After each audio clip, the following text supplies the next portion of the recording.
ada sampah atau tidak? Enggak, Ibu. Boleh, silahkan coba.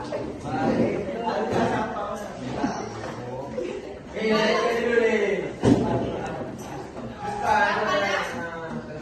Udah aman ya? Udah aman? Aman, Ibu. Udah kita absensi dulu. Oke. Adli, Akila, Amanda, Andre, Azila, Azila. Kenapa? Demam. Aliza, Dina, Dina ada?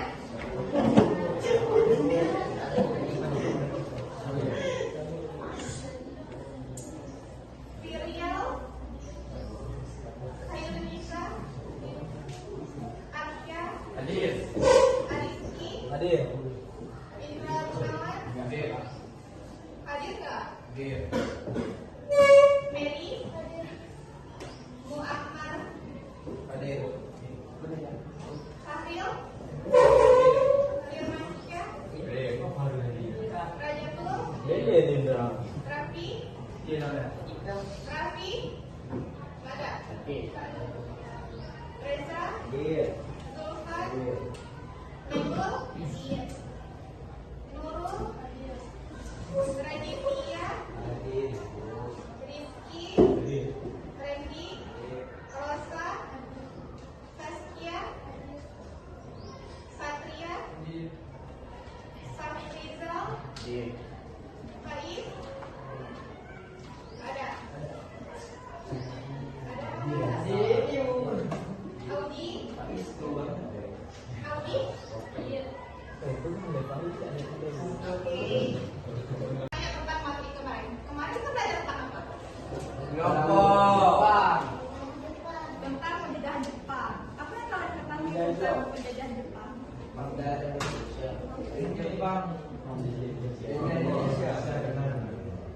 Dengan apa? Berapa tahun Jepang menjajah Indonesia? Nah, jadi hari ini kita belajar tentang dampak pendudukan Jepang di Indonesia. Jadi karena berhubung hari ini mati lampu, nggak nampak bukunya, Ibu bacakan aja ya. Nah, latar belakang pendudukan Jepang itu dia tahu nggak kenapa Jepang kenapa Jepang datang dan menduduki Indonesia? Oke, betul. Lain? Boleh. Yang lain?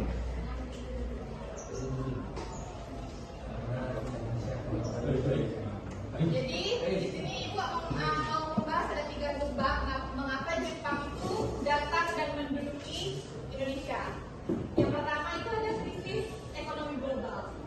Jadi pada masa itu ada krisis ekonomi global. Global itu tadi dunia kan. Yang salah satunya itu karena penurunan permintaan konsumen, sehingga membuat rakyat Indonesia mengalami banyak gerakan-gerakan protes pribumi kepada bangsa Belanda pada saat itu. Terus ada ambisi imperialisme. Ada yang tahu? Jadi awalnya Jepang itu cuma mau menguasai wilayah Asia Timur Raya. Ada yang tahu nggak wilayah Asia Timur Raya itu negaranya apa aja? Asia Timur berarti apa aja? Pakistan. Bukan, lain. Yang tahu? Gongju. Bukan. Asia Timur tuh, kalian yang tahu? Korsel, apa lagi? Apa lagi? Cina. Jepang. Oh, juga boleh Jepang. Oke, siapa tadi jawab Korsel? Muhammad lagi.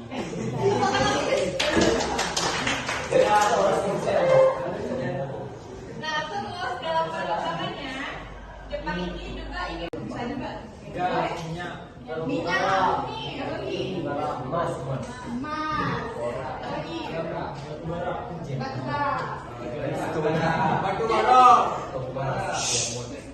Jadi ketika Jepang tahu bahwa Indonesia itu kaya akan sumber daya alam tersebut, jadi kan kayak nikel, minyak bumi itu tuh diperlukan Jepang untuk industri porangnya. Jadi untuk bahan porangnya mereka tahu, jadi mereka ingin menduduki Indonesia pada saat itu. Terus latar belakang selanjutnya itu ada kelemahan pertahanan. Belanda itu nggak memiliki kekuatan militer yang membuat Indonesia rentan terhadap serangan Jepang. Terus ada dampak politiknya. Kemarin udah belajar kan tentang dampak politiknya? Apa aja? Ada yang tahu? Jadi salah satunya itu ada administrasi militer. Indonesia ketika kependudukan Jepang di Indonesia, dia menjadikan Indonesia 3 wilayah bagian. Yang tahu apa aja? Ada 3 wilayah bagian militer. Ada yang tahu? Ada Sumatera. Lagi. Nggak ada yang tahu? Jawa. Lagi ada Jawa. Jawa, Madura. Terus ada apa lagi? Kalimantan juga. Kalimantan, Sulawesi, Papua. Jadi ada 3 wilayah bagian.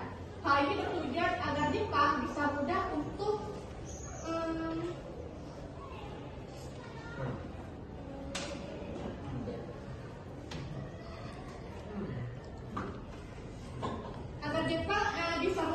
mengatur pemerintahannya pada waktu itu. Yang kedua ada pelarangan organisasi. Jadi ketika Jepang menduduki wilayah Indonesia, banyak banget organisasi militer dan semi-militer yang dibangun oleh Jepang pada saat itu. Salah satu tujuannya itu agar bangsa Indonesia bisa tahu kayak mana strategi perang, kayak mana cara pegang senjata. Tapi tujuannya itu agar bangsa Indonesia ini bisa dikirim ke Jepang untuk perang. Nah tapi daya alam yang ada di Indonesia, mau itu mentah mau enggak, untuk keperluan mereka di Jepang. Tentu hal ini menjadi sangat-sangat merugikan bangsa Indonesia pada saat itu ya. Terus ada pembatasan perdagangan, di mana dengan perdagangan dengan negara lain ini dibatasi, ekonomi Indonesia sangat bergantung pada Jepang.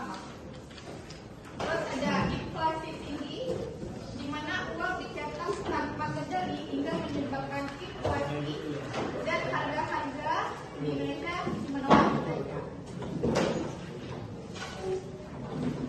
Ada apa aja yang tahu? Dampak budaya ketika Jepang menduduki Indonesia.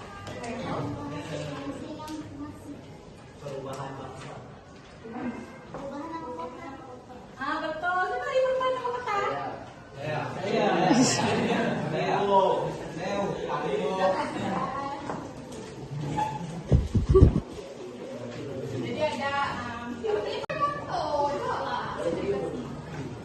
tepuk tangan dulu. Kenapa disebut Romusha? Jadi dalam bahasa Jepang, Ro itu artinya buruh, Musa itu artinya prajurit atau tentara. Jadi Romusha digabung dia apa? Buruh tentara. Jadi yang bekerja, orang Romusha itu adalah pekerja pribumi yang dipaksa kerja tanpa upah untuk membangun infrastruktur militer Jepang. Apa aja infrastruktur militer yang dibangun Jepang pada saat itu? Apa? Benteng. Tuh. Apa lagi? Agak bukan jawab kamu lagi. Siapa? Iya. Apa lagi? Ada terowongan Jepang tuh nggak?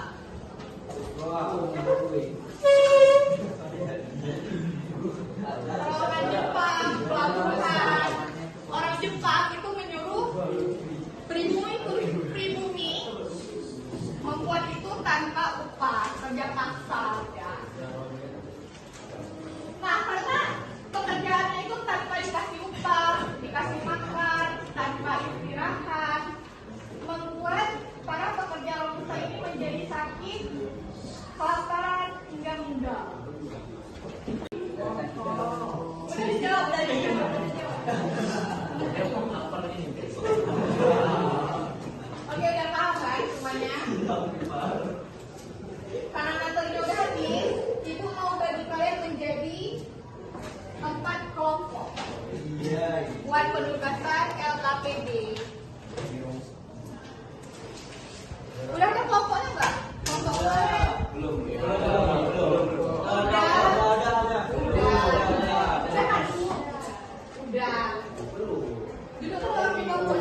Assalamualaikum warahmatullahi wabarakatuh. Kami dari kelompok 1 akan mempresentasikan hasil kerja kelompok kami tentang kedatangan Jepang ke Indonesia. Langsung saja dibacakan oleh teman saya.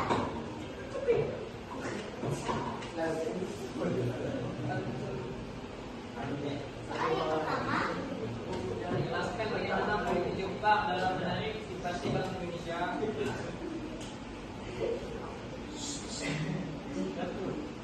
Ketika Jepang mempropagandakan bahwa kedatangan Nabi Pasukan Jepang mempropagandakan bahwa kedatangannya ke Indonesia kedua untuk membebaskan bangsa Indonesia dari kegeraman penjajahan bangsa-bangsa barat terutama Belanda. Kedua, Jepang berjanji mengadakan kehidupan bangsa Indonesia. Tiga, Jepang menegaskan bahwa mereka adalah saudara dua bangsa Indonesia. Empat, Jepang mengizinkan pembinaan merah putih bahkan menandingkan dengan pembinaan Jepang minum malu. Lima, Jepang menyebarkan propaganda bahwa barang-barang buatan Jepang sangat menarik dan harganya murah sehingga mudah bagi bangsa Indonesia untuk membelinya.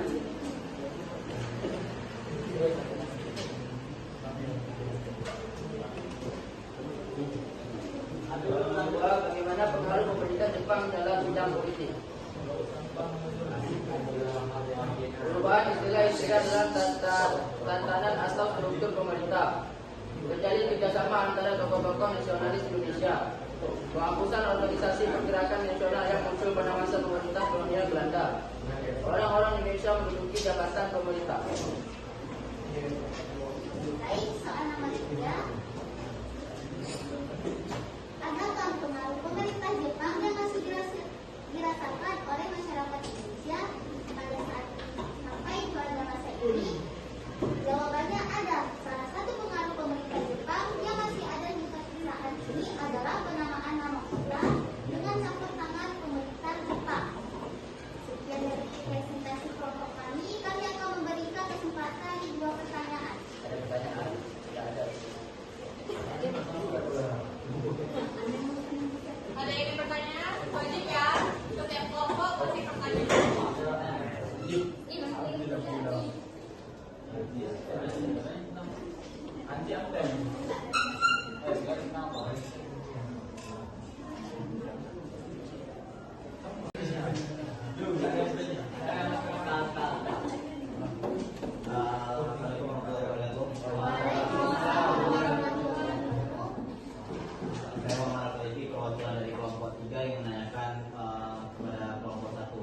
Baik, dari saya menanyakan, apakah ada pengaruh lain dari perubahan Jepang yang masih dirasakan saat ini selain yang disebutkan dari Aziza tadi? Itu aja. Assalamualaikum. Saya dari perwakilan kelompok 4 ingin bertanya kepada kelompok 1. Jelaskan apa penduduk Jepang dalam bentuk pendidikan.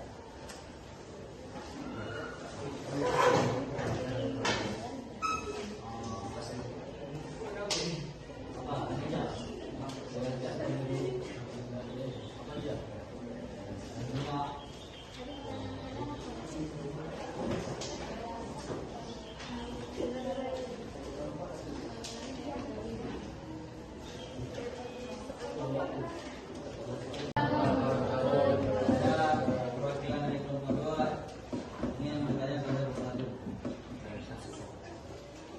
Apa strategi bangsa Indonesia dalam menghadapi Jepang?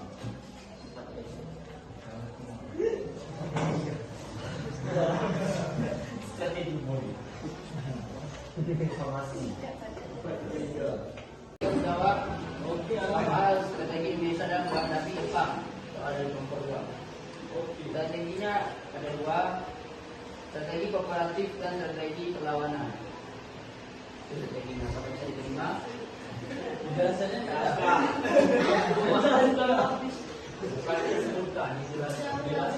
Ya. Strategi kooperatif. Tokoh-tokoh bangsa Indonesia mencoba melakukan peluang kerjasama kooperatif melalui organisasi Indonesia. Strategi perlawanan. Strategi perlawanan dan dimana Jepang pada awal kedatangannya di Indonesia itu berujung pada sementara Indonesia. Pemerintahan yang dilakukan oleh Indonesia itulah yang mendorong munculnya perlawanan terhadap Jepang di berbagai daerah. Terima kasih. Baik, saya akan menjawab dari pertanyaan kelompok 4. Kelompok 3. Jadi, pertanyaannya, apakah ada pengaruh lain selain yang disebutkan sebelumnya dari pemerintahan Jepang? Jadi, jawabannya itu ada. Salah satunya kayak program pelatihan pemiliteran yang diterapkan oleh pemerintah Indonesia. Kan sebelumnya kalau Belanda itu dia kayak nerapin juga pemiliteran yang jadinya Indonesia juga ikut gitu. Pemerintah Indonesia memberikan pelatihan militer. Bisa diterima?